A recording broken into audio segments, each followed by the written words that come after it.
नमस्कार मित्रों, मैं यूनाइटेड भानु और आपका इस चैनल पर स्वागत है। मित्रों, इस पार्ट में हम लोग लॉज ऑफ बूलियन अलजेब्रा देखेंगे, जो सबसे ज़्यादा फायदेमंद रहने वाला है किसी भी एग्जाम के पर्पज से। ठीक है, वो जो अचानक से एक्सप्रेशन दे देते हैं और उनका आंसर मांग देते हैं, तो उस टाइप के सवालों के लिए ये लेक्चर परफेक्ट रहने वाला है। राइट, तो प्लीज़ अंत तक देखें। और अंत में हम एक छोटा सा सवाल भी लिए हैं, बहुत ईजी सा सवाल है, और एक आध जो सवाल होगा वो हम लोग बीच में भी देख लेंगे। तो अपन चलते हैं आगे बढ़ने से पहले एक छोटी सी रिक्वेस्ट, लाइक सब्सक्राइब और शेयर करें। ठीक है, चलिए आ जाइए अपने टॉपिक पर। इसमें आपको ना जो लॉज के नाम है वो याद नहीं करना है, लेकिन जो लॉ कहता है वो याद करना है। तो मैं आपको ऐसे एक्सप्लेन कर दूंगा, कि कोशिश करता हूँ ऐसे एक्सप्लेन करने की कि आपको याद ही रह जाए। ठीक है, एक आध दो हो सकते हैं जो आपको याद करने पड़ सकते हैं। ठीक, तो आ जाइए। पहला अपना कौन सा है? आइडेंटिटी लॉ है। क्या है? आइडेंटिटी लॉ है। ठीक है, आइडेंटिटी लॉ। ये लॉ क्या कहता है कि a plus 0 equals to a और a.1 इक्वल्स टू a। ठीक है, ये और ऑपरेशन के लिए होगा, है ना। ये यहाँ पे हम लोग और वाले ऑपरेशन के लिए रख रहे हैं, और यहाँ पर हम लोग एंड वाले के लिए रख रहे हैं। ठीक है, तो ये जो a प्लस 0 है, मतलब अगर a की वैल्यू जो भी है हमको अभी नहीं पता है, उसको अगर 0 से और करेंगे तो जो भी a का वैल्यू होगा वो ले लेगा। तो इसका एक छोटा सा एग्जाम्पल ले लीजिए। मान लेते हैं a का वैल्यू 0 था, तो 0 प्लस 0 इक्वल्स टू क्या आएगा? a का वैल्यू यहाँ रिफ्लेक्ट हो जाएगा, 0 हो जाएगा। और हम पहले भी पढ़ चुके हैं कि 0 प्लस 0 इज 0। ठीक है, अब मान लीजिए अगर इसका वैल्यू 1 होता, a का वैल्यू 1 होता, तो 1 प्लस 0 ये तो फिक्स रहेगा, इक्वल्स टू क्या आ जाएगा? ये आ जाएगा, वैल्यू आ जाएगा, 1 आ जाएगा। ठीक है, तो 1 प्लस 0 ऑलरेडी हम लोग ट्रूथ टेबल देख चुके हैं कि इसमें 1 ही होता है।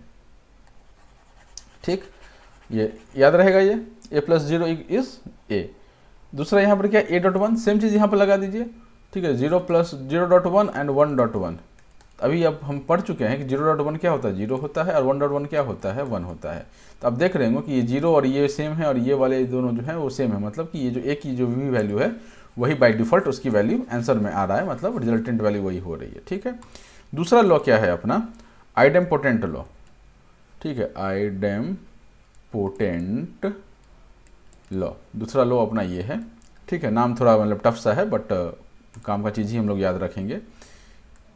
a plus A equals to A होता है, and a.a equals to A होता है। ठीक है, तो अब ये हम लोग इसको भी थोड़ा प्रूफ करके देख लेते हैं कि मान लीजिए 1 है और 1 है, तो 1 प्लस 1 क्या देता है अपने को? ठीक है, 1 प्लस 1 अपने को देता है 1 ही देता है। 0 प्लस 0 क्या देता है अपने को?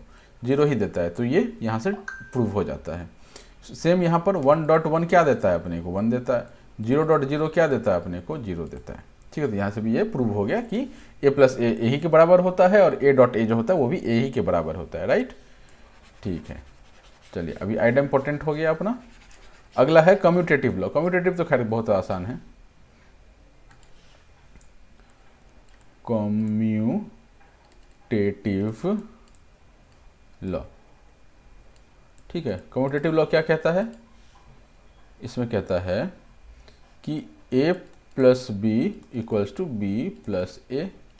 ठीक है, और a.b इक्वल्स टू b.a।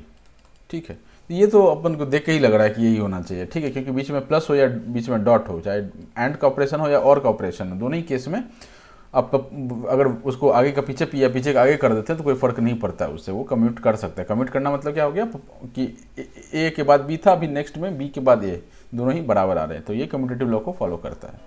इसके बाद आ जाता है अपना एसोसिएटिव लॉ। ठीक है, क्या आ जाता है? Associative law. एसोसिएटिव लॉ क्या कहता है? a.b plus C equals to, नहीं ए डॉट नहीं आएगा, ए प्लस आएगा ना, और का ऑपरेशन है। A plus b, a plus bracket में b plus C equals to A plus b plus c. ठीक है, और इधर में क्या जाएगा? A dot b dot c, bracket में बी सी है, equals to A dot b dot c, a भी ब्रैकेट में है। ठीक है, तो कहने का क्या मतलब है कि अगर आप इसमें वैल्यूज पुट करके देख सकते हैं, कोई इसमें दिक्कत नहीं आएगा। तो ए प्लस बी ब्रैकेट सी, ठीक है, ब्रैकेट में बी सी है, बी प्लस सी है, तो वो अगर ए प्लस बी के अगर अराउंड ब्रैकेट लगा दे और फिर सी को ऐड करें, कहने का मतलब है कि अगर आप बी प्लस सी को पहले ऐड कर दें और उसके बाद ए को ऐड करते हैं, मतलब ये फर्स्ट स्टेप में करते हैं, ये सेकंड स्टेप में करते हैं, this is equivalent to, the answer will be equal to A plus B को पहले अगर आप ऐड कर लेते हैं और उसके बाद मतलब और ऑपरेशन ए प्लस बी पर लगा देते हैं और उसके बाद आप सी के साथ और करते हैं, तो सेकंड ऑपरेशन अगर इसको बी रखते हैं तो ये दोनों केसेस में रिजल्ट सेम देंगे। ठीक है, सेम फॉर दिस। ठीक है, तो इसमें जब अपन एप्लीकेशन देखेंगे तो अपने को समझ में आएगा ये चीज़, बट ठीक है, ये सब ऐसी मतलब देख के ही लग रहा है कि हाँ ऐसा कुछ हो, मैंने कुछ इसमें दिक्कत नहीं है, हो सकता है ये होगा। ठीक है, प्रॉब्लम कहाँ आता है? प्रॉब्लम डिस्ट्रीब्यूटिव लॉ में थोड़ा सा आता है। ठीक है, डिस्ट्रीब्यूटिव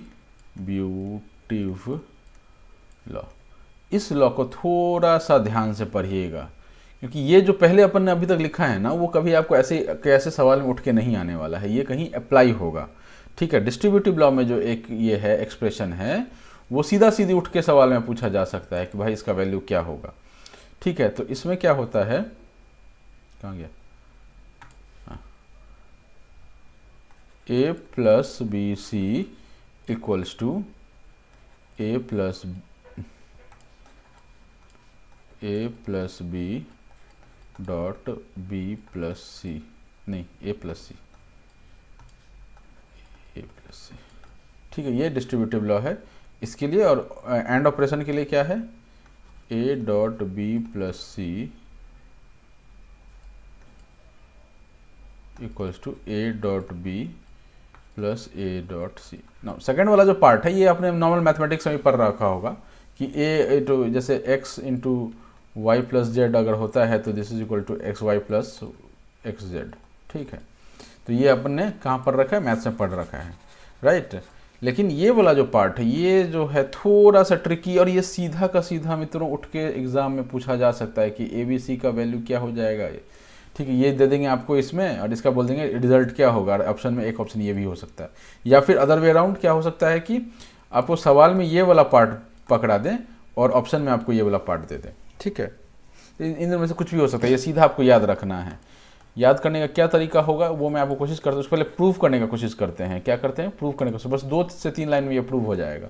ए प्लस बी सी है ना, यहाँ पे देखिए, यहाँ हम क्या करेंगे, इसको हम लोग खोलते हैं, पहले RHS को हम लोग खोलते हैं, तो ये इसके साथ क्या हो जाएगा, डिस्ट्रीब्यूट होगा। तो A dot A plus A dot C, ठीक है, ये plus B dot A plus B dot सी।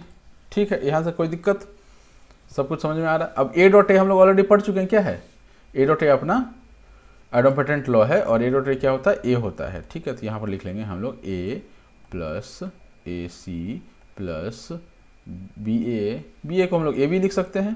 कौन सा लॉ था बी ए को ए बी लिखना, कम्यूटेटिव लॉ था। ठीक है, तो ए बी लिख लेते हैं प्लस बी सी। अब देखिए बी सी तो हमको मिल गया और ए मिल गया। ठीक है, बी सी मिल गया और ए मिल गया, इसको अब गायब करना होगा। ठीक है, सब यहाँ फंसता है चीज़, लेकिन इसको अगर अकेले गायब करने जाएंगे तो हम फंस जाएंगे। तो हम क्या करेंगे कि हम ए कॉमन ले लेंगे पहले तीन में से क्या करते हैं हम लोग, ठीक है, ए कॉमन ले लेते हैं। इसको अब यहाँ पर ध्यान से देखिएगा, ए को हमने कॉमन ले लिया, ब्रैकेट में क्या आएगा 1 प्लस, ठीक है, सी प्लस बी, ठीक है, प्लस बी सी। यहाँ तक क्लियर है। ठीक है, ये वाला पार्ट इंपॉर्टेंट था याद रखने के लिए। इसके बाद आप देखिए ये आराम से हो जाएगा। अब जब जैसे ही 1 आ गया तो इधर कुछ भी वैल्यू हो, और चूंकि और ऑपरेशन है ना, एंड ऑपरेशन तो है नहीं, एंड ऑपरेशन होता तब दिक्कत हो जाता। ठीक है, 1 डॉट सी डॉट बी होता तब दिक्कत हो जाता, लेकिन यहाँ पर क्या है, हमने क्या देखा यहाँ पर कि 1 प्लस है। ठीक है, तो 1 प्लस जैसे ही हमको मिल गया, मतलब कि इसके साथ और का ऑपरेशन हो रहा है, मतलब इधर के वैल्यू से कोई मतलब ही नहीं है। 1 प्लस एनीथिंग इक्वल्स टू 1 होगा। अगर ये 0 हो तो भी 1 plus 0 is 0, sorry 1 plus 0 is 1, and अगर ये 0 नहीं हो 1 हो तो 1 प्लस 1 इज 1। ठीक है, मैं इसको प्लस बोल रहा हूँ लेकिन आप इसको और मान के चलेंगे। ठीक है ना, क्योंकि देखने में प्लस है तो मैं प्लस ही बोल रहा हूँ उसको, लेकिन ये मैं जो प्लस बोल रहा हूँ वो एक्चुअली और ऑपरेशन हो रहा है, मैथमेटिकल प्लस का ऑपरेशन या मैथमेटिकल एडिशन का ऑपरेशन नहीं हो रहा है। ठीक है, तो यहाँ से हमको ये पता चल गया कि 1 प्लस एनीथिंग जो है वो 1 ही होगा, मतलब इस पूरे की वैल्यू कितनी हो गई, 1 हो गई। यहाँ से आ गया अपना a प्लस बी सी। ठीक है, तो अपने को याद क्या रखना है, ये वाला फॉर्मूला याद रखना है बस।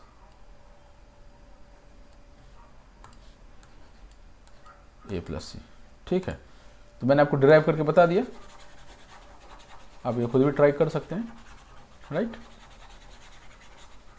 हम लोग बीपीएससी के भी सवाल ले लेंगे, ऑल्दो मैंने वो सवाल जो है वो डिस्कस किया हुआ है, क्योंकि चैप्टर जैसे खत्म होने लग जाएगा तो हम उसको भी ले लेंगे, ठीक है। डिस्ट्रीब्यूटिव लॉ में आपको ये दो याद रखना है, सेकंड वाला तो आराम से याद रहता है, ये वाला तो आराम से याद रहता है, ये वाला आपको याद रखना है, a plus b c equals to A plus b into a plus c, ठीक है। चलिए आगे बढ़ें। डिस्ट्रीब्यूटिव के बाद आ जाता है इन्वर्जन लॉ, ठीक है। अलग जगह पर ना इन्वर्जन लॉ का अलग अलग नाम हो सकता है, डबल निगेशन भी नाम हो सकता है, ठीक है। इसका क्या होता है कि ए डैश होल का डैश इक्वल्स टू ए हो जाता है। हुआ क्या कि मान लीजिए ए की, इसको कैसे प्रूव करेंगे, मान लीजिए ए की वैल्यू अगर 0 है, ठीक है, तो ए डैश की वैल्यू क्या हो जाएगी, ए डैश की वैल्यू हो जाएगी 1, ठीक है। ए डबल डैश की वैल्यू क्या हो जाएगी, ए डैश का डैश यानी 1 का, ये वैल्यू उठा के मैंने यहाँ पुट कर दिया, 1 के वैल्यू में का डैश क्या है, वो 0 हो गया। अब ये 0 किसके बराबर हो गया, ए के बराबर हो गया, मतलब कि ए डैश का होल का जो डैश है वो आपका ए के बराबर हो जाता है, या ए को अगर हम 2 बार निगेट करते हैं तो वो क्या हो जाता है, वापस अपने वैल्यू पे पहुंच जाता है, ठीक है। ये डबल इन्वर्जन लॉ है या डबल निगेशन लॉ है, ठीक है। तो अपने को लॉ का नाम याद नहीं रखना है, क्या याद रखना है, लॉ याद रखना है। इसके बाद आ जाता है अपना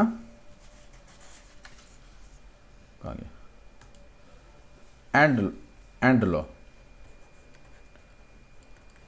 लॉ, ठीक है। एंड लॉ क्या कहता है, ए dot 0 equals to 0, a dot 1 equals to a, and a dot a equals to A.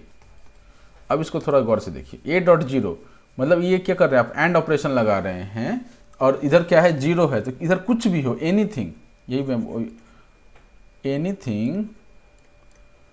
Anything dot 0 equals to 0।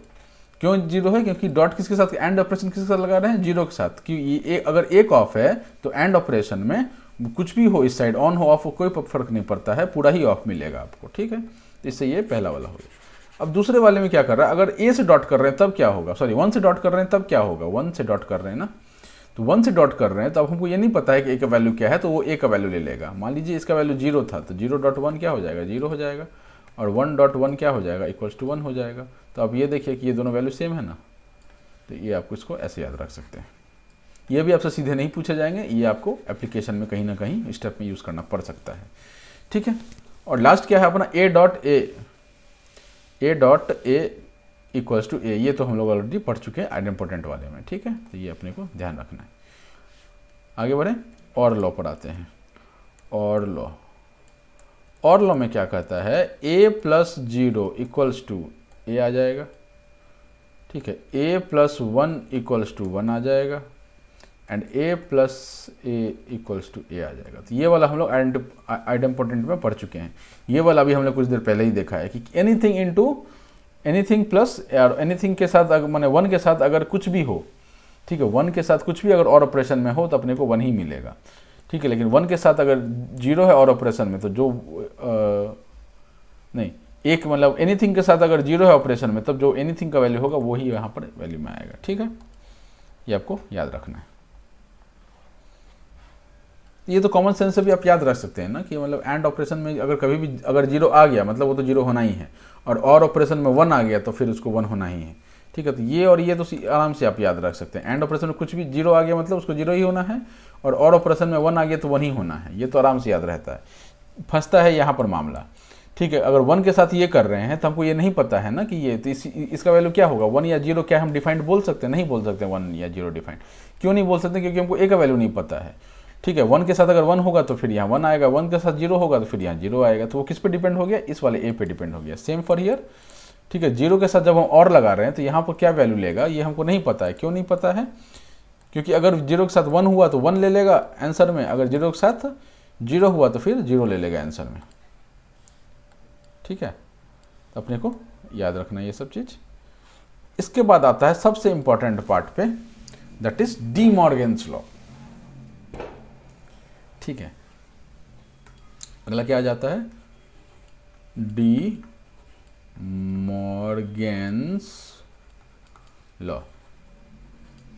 ठीक है, डी मॉर्गन्स लॉ आ जाता है। डी मॉर्गन्स लॉ में दो लॉज हैं, ज़्यादा टफ भी नहीं है, दो लॉ है, सिंपल दो लॉ है। ठीक है, पहला लॉ क्या कहता है, what is the first law. ठीक है, मैं इसको बड़ा लिख रहा हूँ कि आपको मतलब दिमाग में छप जाए ये चीज़। ठीक है, लॉ नंबर 1 क्या है, लॉ नंबर 1 है अपना ए डॉट बी का डैश इक्वल्स टू इंडिविजुअल ए का डैश प्लस बी का डैश। ठीक है, ये अपना डी मॉर्गन का पहला लॉ है। ठीक है, थोड़ा मैंने बड़ा कर दिया, मतलब मोटा कर दिया उसको कि आपको दिमाग में कुछ तो याद रह जाए, बस ये फोटो देख के, राइट। ए डॉट बी का जो डैश है, ठीक है, इसको मैं डैश बोल रहा हूँ, जो ये आप पोस्ट ऑफिस टाइप का है। ठीक है, ए डॉट बी का जो डैश है that is equals to individual dash of A plus individual dash of B. ठीक है, इसको ये अब इसको हम लोग प्रूफ करने की कोशिश करेंगे, राइट। और हम लोग इसके लिए वो सत्य वाला जो टेबल था, ट्रुथ टेबल, ठीक है, वो हम लोग करेंगे, राइट। तो आ जाते हैं उस पर, कोशिश करते हैं, देखते हैं कि क्या कैसे होता है। ठीक है, चलिए, तो हमको अगर यहाँ पर इनपुट कितने हैं हमारे पास, हमारे पास इनपुट जो हैं वो ए और बी ही इनपुट तो है, ए इनपुट है और बी इनपुट है। ठीक है, हमको क्या चाहिए, ए डैश चाहिए होगा, बी डैश चाहिए होगा, ये अलग अलग लिख रहा हूँ ना मैं, थोड़ा ज़्यादा सटा के ही लिखते हैं। मान लेते हैं ये ए है, ये बी है, ये ए डैश है, ये बी डैश है। ठीक है, ये ए डॉट बी का डैश है और ये ए डैश प्लस बी डैश है। ठीक है, तो ये तो हमको पता है ना, इनपुट में क्या क्या हो सकता है, 0 0 0 1 1 0 1 1 इनपुट हो सकता है। ठीक है, ये तो क्लियर है। अब हम क्या करेंगे, ए डैश बी डैश निकालेंगे और इन दोनों को यूज़ करके ये वाला पार्ट निकालेंगे। और ये वाला पार्ट कैसे निकालेंगे, इन दोनों को यूज़ करके डॉट करके उनका फिर नेगेट कर देंगे। ठीक, तो हम लोग इस तरह से निकाल लेंगे। ठीक है, स्टेप बाय स्टेप फॉलो कीजिए और आपको समझ में आता चला जाएगा, राइट। तो आ जाइए, कहाँ पर है हम लोग, 0 0। तो ये क्या कर रहा है, निगेशन कर रहा है। निगेशन मतलब ए का निगेशन क्या हो जाएगा, 0 का ये वहाँ 1 हो जाएगा, फिर से यहाँ 1 हो जाएगा, यहाँ पे 0 हो जाएगा, यहाँ पे 0, बस निगेट किया है। बी को निगेट कीजिए, 1 आएगा, फिर 1 का क्या हो जाएगा, 0 हो जाएगा, 1 हो जाएगा, 0 हो जाएगा। ठीक, अब ए डॉट बी, ठीक है, यहाँ पर देखिए A dot B, 0 dot 0 is 0, 0 का निगेट कर रहा है, क्या होगा यहाँ पे 1 हो जाएगा, 1 हो जाएगा। ठीक है, 0 डॉट 1 इज अगेन 0 और उसको निगेट कर रहे हैं, तो फिर यहाँ क्या हो जाएगा, 1 हो जाएगा। ठीक है, 1 डॉट 0 को का जो एंड है, 1 डॉट 0 का एंड क्या हो जाएगा अपना, हो जाएगा इसका 0 और उसको निगेट कर देंगे तो 1 हो जाएगा। ठीक है, और 1 डॉट 1 का निगेट से क्या हो जाएगा, 1 डॉट 1 का 1 हो जाएगा, 1 का ये 0 हो जाएगा। ठीक, उम्मीद है ये आपको समझ में आया होगा। नहीं समझ में आया तो हम एक काम करते हैं, एक स्टेप और बढ़ा लेते हैं इसमें। ठीक, यहाँ तक तो समझ में आया ना। हम क्या करते हैं, पहले ए डॉट बी निकाल लेते हैं और उसके बाद जो भी निकलेगा उसका हम लोग क्या कर देंगे, निगेट कर देंगे। ठीक है, ए डैश प्लस बी डैश। ठीक, तो ए डॉट बी निकालिए, 0 डॉट 0 इज 0। ठीक है, 0 dot 1 is 0, 1 dot 0 is 0, 1 dot 1 is 1। ठीक है, यहाँ तक तो समझ में आया होगा। अब क्या है, इसका निगेशन करना है। ए डॉट बी पहले से हमारे पास अवेलेबल है, बस यहाँ पर पुट करके निगेट करना है, तो यानी कि 0 का 1, 0 का 1, 0 का 1 और 1 का 0। यहाँ तो कोई दिक्कत नहीं। अब ए डैश प्लस बी डैश है, ठीक है, ए डैश प्लस बी डैश है, यहाँ से ए डैश बी डैश है, दोनों का क्या करना है, हमको और करना है। 1 डॉट 1 का 1 हो जाता है, 1 प्लस 0 का, ठीक है, 1 और 1 का हो जाएगा 1, 1 प्लस 0 का हो जाएगा अगेन 1, 1 प्लस 0 का हो जाएगा अगेन 1, 0 प्लस 0 का हो जाएगा 0। तो अब ये देखिए कि ए डॉट बी का जो ये है डैश है equals to A dash plus B dash. ठीक है, तो ए डॉट बी का जो ये डैश है, ये देखिए यहाँ पे है ना, वही सेम चीज़ है, ये यहाँ पर है और ये वाला पार्ट यहाँ पर है। अब ये मिला कर देखिए, मिल रहा है, मैच कर रहा है, सारा ही मैच कर रहा है, मतलब कि ये ट्रू है। ये आप जो टेबल है ये बना के आप प्रूव कर सकते हैं कि ये ट्रू है, राइट। चलिए, तो आपको क्या करना है बेसिकली, ये ट्रुथ टेबल याद नहीं करना है, अपने को क्या याद करना है, अपने को बस ये डी मॉर्गन्स लॉ याद करना है। मैंने टेबल क्यों बताया, मैंने बस इसीलिए बताया कि जितना टाइम आप इस पे देंगे उतना देर आपके दिमाग में वो पिक्चर क्रिएट होगा और उतना ज़्यादा दिन आपके दिमाग में वो सर्वाइव करेगा। ठीक है, तो ए डॉट बी का जो डैश है वो इंडिविजुअल, ठीक है, एंड का जो डैश है बेसिकली यहाँ पे ये एंड का डैश है ना, ये क्या है, ये एंड है। एंड के डैश से हम लोग और के डैश में जाते हैं,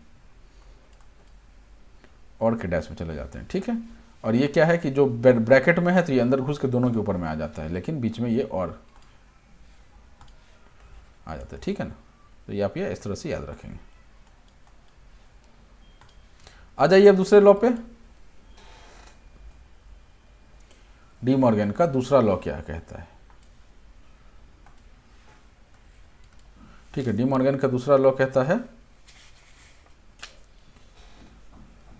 कहाँ गया दोस्त, ए प्लस बी होल का dash equals to A dash dot B dash. अब देखिए कुछ सिमिलरिटी लग रहा है क्या, ये मैं पहले वाला भी यहीं पे लिख देता हूँ, इससे आपके क्या होगा ना कि आपको थोड़ा मतलब याद करने में सुविधा होगा। पहला वाला लॉ क्या कह रहा था, ए डॉट बी होल का dash that was equals to A dash plus B dash, individual का डैश। ठीक है ना, अब यहाँ पर क्या हो रहा है कि और में होल का डैश है और जो आंसर निकल कर आ रहा है वो एंड में इंडिविजुअल का डैश है। ठीक है, तो ये दोनों मिलता ही जुलता है, बस आपको ये याद रखना है कि अगर और में होल का डैश है तो वो एंड में इंडिविजुअल का डैश हो जाएगा, अगर एंड में होल का डैश है तो वो और में इंडिविजुअल का डैश हो जाएगा। ठीक है, इस तरह से आप याद रख सकते हैं। अब इसका भी अब वो टेबल बना के देख लें क्या, चलिए कोशिश करते हैं बनाने का, ज़्यादा टाइम नहीं लगता है ना अपने को। ए बी, ये तो हमारी यही हो गया। अब इसके बाद क्या आ जाएगा, ए डैश बी डैश आ जाएगा, इसके बाद क्या आ जाएगा, ए प्लस बी आ जाएगा। ठीक है, ए प्लस बी का डैश आ जाएगा और ए डैश डॉट बी डैश आ जाएगा। ठीक है, वैल्यूज पुट करना शुरू करते हैं। इनपुट क्या क्या हो सकता है, 0 0 0 1 1 0 1 1, ये अपना इनपुट हो गया। अब इसको निगेट कीजिए, ए को निगेट कीजिए 1 1 0 0, बी को निगेट कीजिए 1 0 1 0। ठीक है, अब ए प्लस बी निकालिए इन दोनों को, ए प्लस बी 0 1 1 1। ठीक है, अब इसको क्या अगले स्टेप में क्या करना है कि जो हमको ऑलरेडी वैल्यू में हमारे को पता है उसको हमको निगेट करना है, तो ये 1 0 0 0।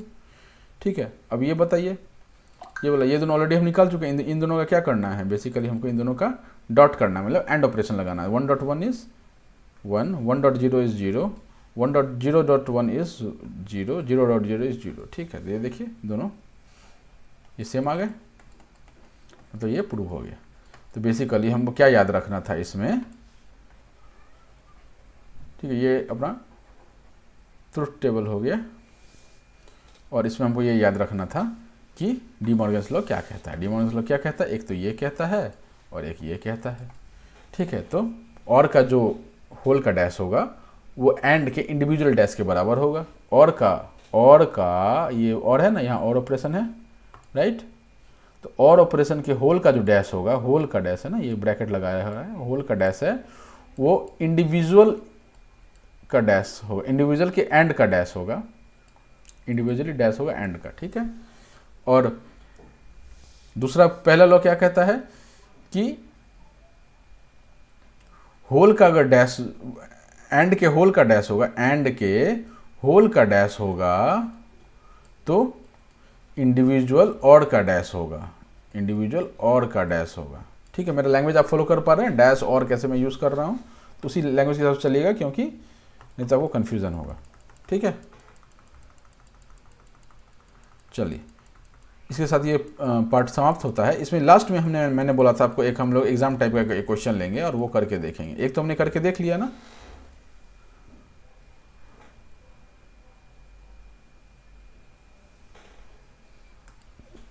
ठीक है,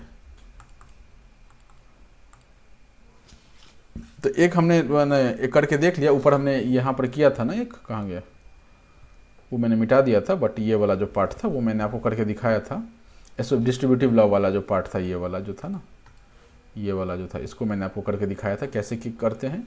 एक और सवाल लेते हैं, बस छोटा सा सवाल है, बहुत इजी सा सवाल है, 2 मिनट लगेंगे और ये हम इस पार्ट को ख़त्म करेंगे। क्वेश्चन है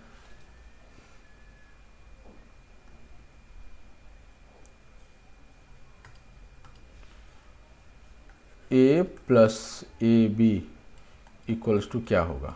ठीक है, ऑप्शन है A1 B A plus B, C A D more than 1 above and E option क्या है, नन ऑफ दी एबव। ठीक है, तो ये होमवर्क है, बहुत इजी सवाल है। जो भी ये सवाल तक पहुंच गए हैं और वो देख रहे हैं पूरी, तो प्लीज़ इसको मतलब सॉल्व कीजिए दिमाग में या कॉपी पेन, जैसे भी आपको ठीक लगता हो, और इसके आंसर आप कमेंट बॉक्स में पोस्ट कीजिए। यहाँ से हम लोग नेक्स्ट पार्ट का शुरुआत करेंगे। ठीक है, चलिए तब तक के लिए all the best, Tata, thank you.